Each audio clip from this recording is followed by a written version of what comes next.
बिला विधानसभा से गुरुवार को क्षेत्रीय व राष्ट्रीय पार्टियों के दिग्गजों द्वारा विधानसभा चुनाव 2018 के लिए नामांकन फॉर्म भरा गया, जहां भाजपा प्रत्याशी धर्मलाल कौशिक, जनता कांग्रेस से सियाराम कौशिक व आम आदमी पार्टी से जसबीर सिंह ने अपना नामांकन दाखिल किया।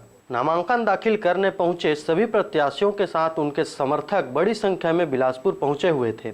नामांकन भरने के लिए बड़ी संख्या में समर्थकों द्वारा बाइक रैली की शक्ल में नगर पंचायत सरगांव से रैली निकाली गई व यह रैली बिलासपुर पहुंची। आपको बता दें कि भाजपा प्रत्याशी धर्मलाल कौशिक का समर्थन करने झारखंड के रघुवर, मुख्यमंत्री डॉक्टर रमन सिंह, अमर अग्रवाल सहित तखतपुर से हर्षिता पांडे भी पहुंचे हुए थे। वहीं आम आदमी पार्टी के जसबीर सिंह ने भी महिलाओं व समर्थकों के साथ शक्ति प्रदर्शन करते नामांकन दाखिल किया।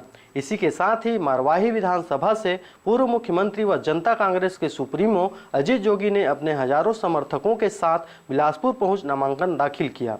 सरगांव से राजकुमार यादव के साथ ब्यूरो रिपोर्ट RJ रमझाज है।